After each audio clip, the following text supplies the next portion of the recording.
Today we are going to be touching up a chip on our McLaren's caliper. We bought a kit from Scratches Happen that includes primer, touch-up paint, and clear coat. And each of these boxes comes with instruction, a test strip, different applicators, and a glove. I'm going to start with the primer. All right, I shook this and then I let it sit for a while. And now we're just going to test it to see how thick it is.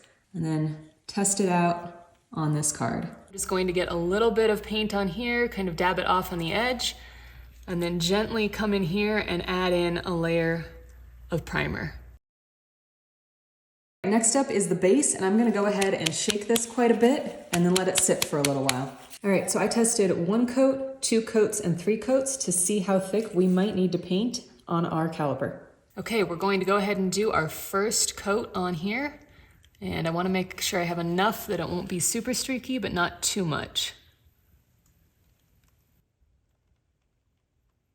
All right, for these harder to get edges, I'm using a different tool that they provided and just kind of using it to get up in those edges. Okay, and now we're going to do our second coat of the orange papaya color.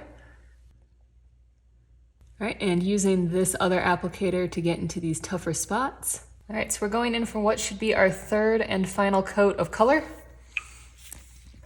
And again, just applying it thin and gently. All right, we've got a little bit of clear coat on this brush, and we're just going to go in and again gently apply it and make sure we cover everything to the edges because we want that security of that clear coat.